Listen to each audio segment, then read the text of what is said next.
Greetings. This is Serving Camps. I'm Steve. And I'm Angie. And this is the blessing that we have been given to live in while we serve at camps. Hello, folks. I'm Steve, and this is Angie, as the intro provided. And for some reason or other, Angie wants the male to talk about the male. So the male will talk about the male. Not versus female, male, just male. Postage. Yeah, postage type stuff, which if you're full-time, a lot of people will ask the question, how do you get your mail? And there are many different ways.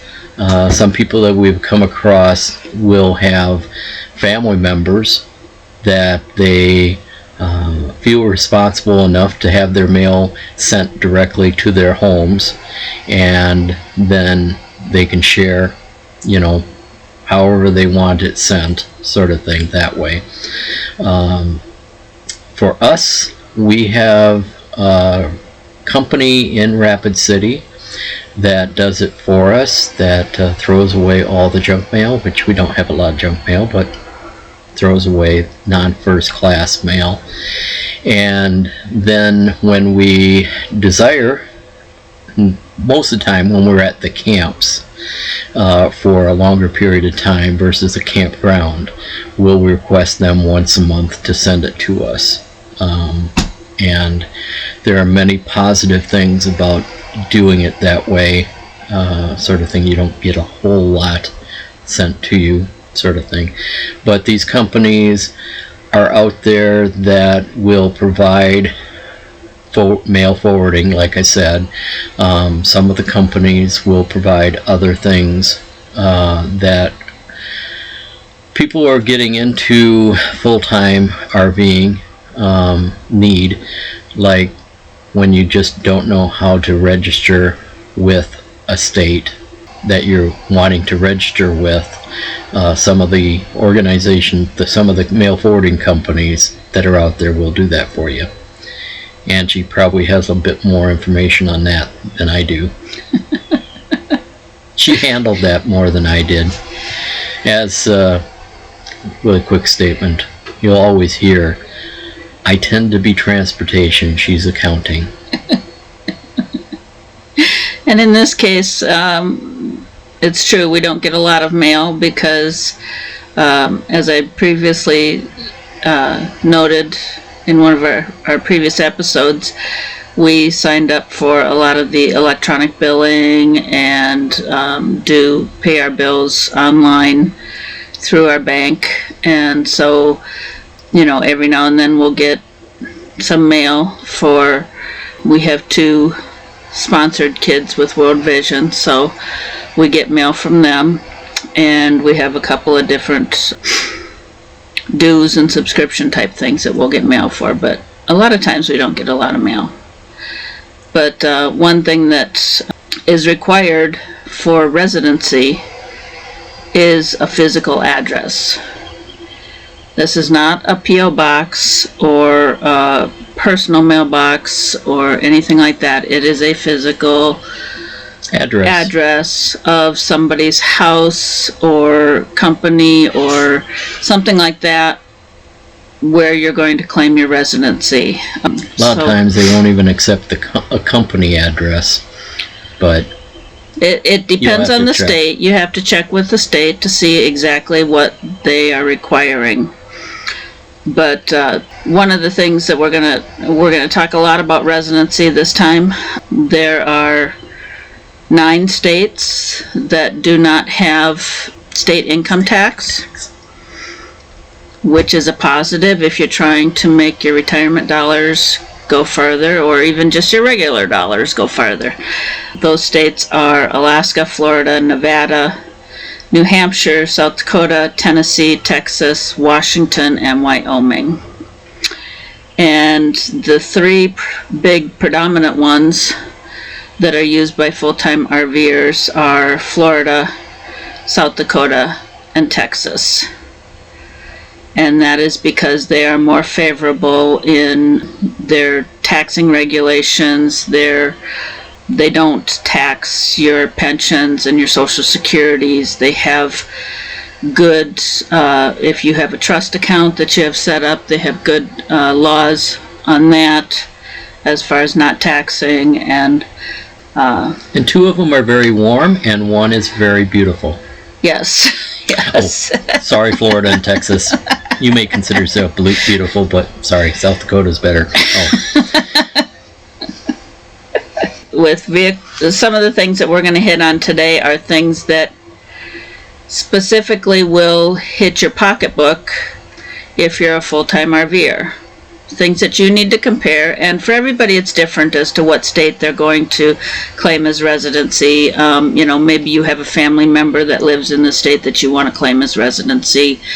Again, for us, saving state income tax was a big thing. Vehicle registrations on all the 3 states of Florida, South Dakota, and Texas are all based on weight. However, Texas also has an annual inspection, not only of your vehicle, but if you have a trailer, any kind of trailer, fifth wheel, travel trailer, whatever, has to be inspected annually. But they don't do it when you buy it brand new. They wait until it's a couple years old. Yes, that's true. So buy it brand new, then take it out of state. Oh, sorry. Well, and now that we're talking about vehicle registrations, let's also talk about if you're purchasing a vehicle in those states. The thing to keep in mind is that you have to pay sales tax on the purchase of those vehicles. Now, when we moved from South Dakota to Texas, that was where we switched out. We made a big mistake. It was a costly mistake to us. Mm-hmm. When we moved to Texas, we had to claim residency in Texas because of Steve's job. He had to have a Texas driver's license for FedEx, and we had to do it within 30 days. So, because of that, prior to going on the road and serving at camps, we were Texas residents for 9 months. So we paid the fees to register our vehicles. We changed our driver's license, and that was where we started to think about, well, we weren't really thrilled with the fifth wheel after 2 years because it wasn't boondock friendly, as we've mentioned before. And so we were thinking, well, let's go look at Class A's, look at motorhomes to find one that is. Well, we found one, and we purchased it. We traded the fifth wheel and truck for the RV, the new RV.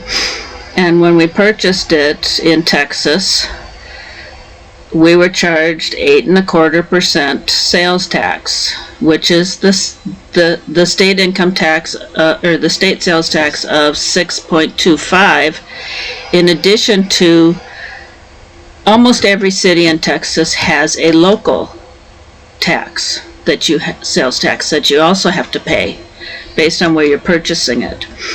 So if you're searching on the web and it says the state sales tax is this rate, also keep in mind that many of the bigger metropolitan cities, states that don't have income tax, make their money from sales tax and other property taxes. So, keep that in mind. So we ended up paying that 8.25% sales tax on the price of our new motorhome, which was, a bit more expensive because it was new. So that's one thing to keep in mind. Florida is 6% sales tax plus the local tax if there is a local tax.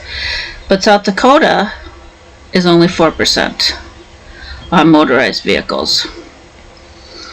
But it is harder to find a good-sized RV dealer in South Dakota, yes, versus Florida and Texas. But yeah. The thing to do is, if you find an RV that you want to buy in another state, You just tell them that it's going to be an out-of-state licensing, and they will not charge you that sales tax based on their state. Then when you go to register in the new state, in the state of your residency, that's when you pay the sales tax. So that's one thing to keep in mind.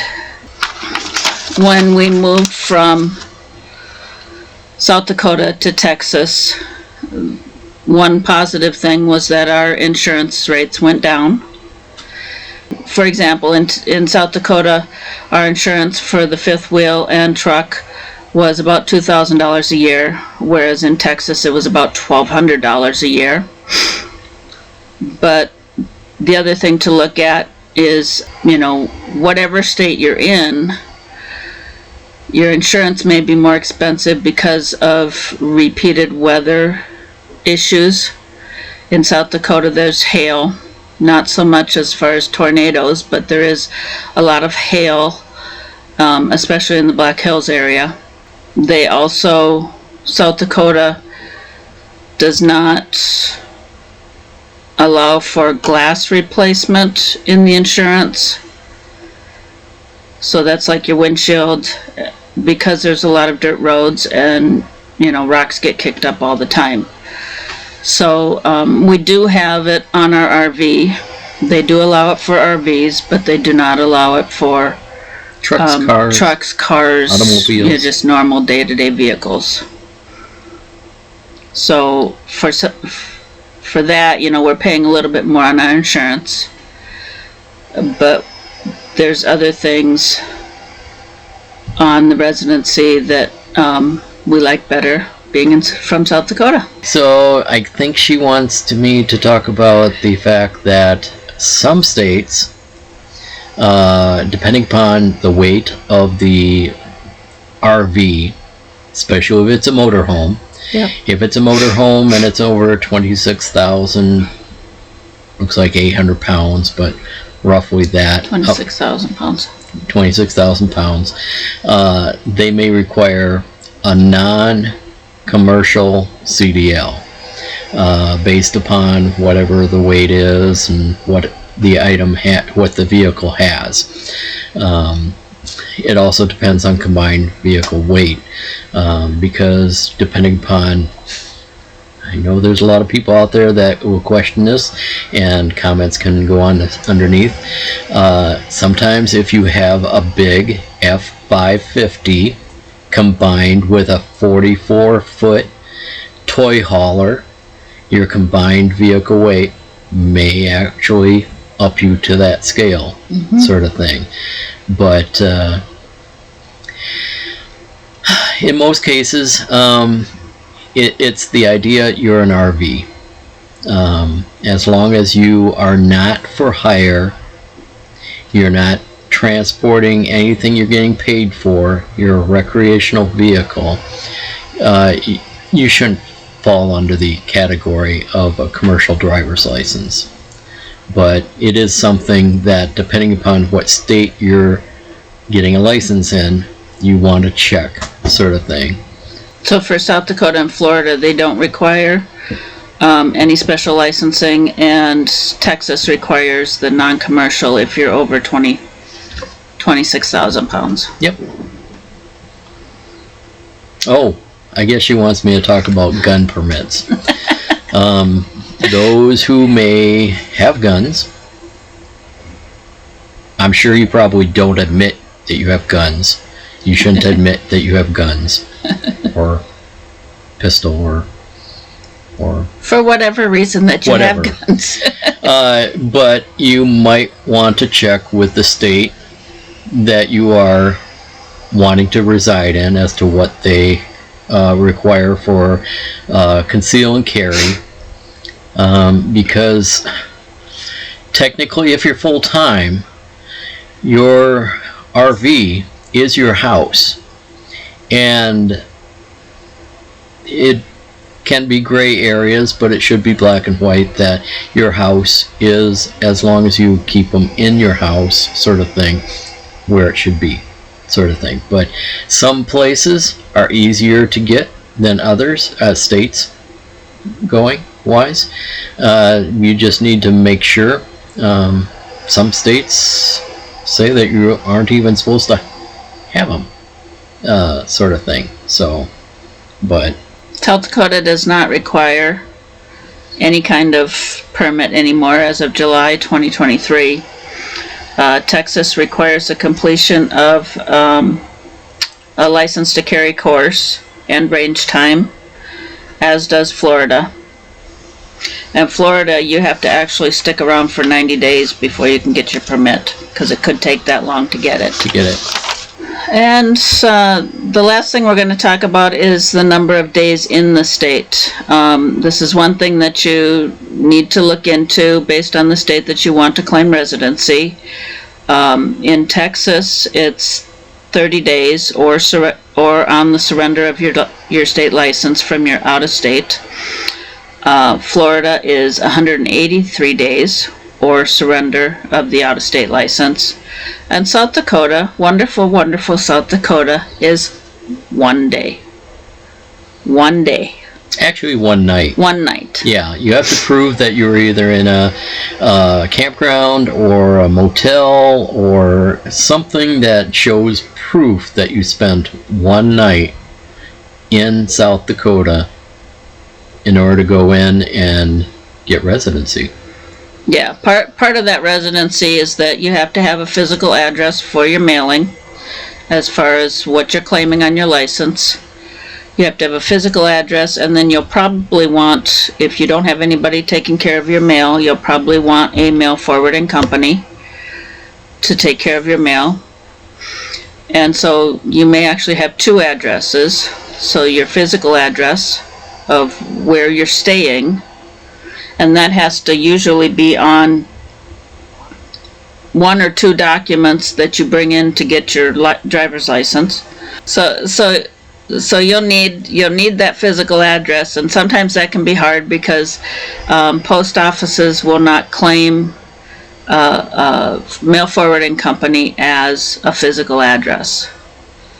So that is something that you'll need to research so that you can put it on your driver's license, because the forms will ask for usually a physical and a mailing address. Yep. So hopefully this was understandable, and it'll give you some things to research based on where you decide you want to live. It's a big decision. Take some time, because like I said, we started out in South Dakota. We moved to Texas, claimed residency in Texas, and then when we hit the road full time, we went back to South Dakota as residents because there were so many positives about it. It's a very full-time RV friendly state. And it's beautiful. So give us a thumbs up, subscribe to our channel, share us with your friends, and we'll see you next time. Thank you. Goodbye.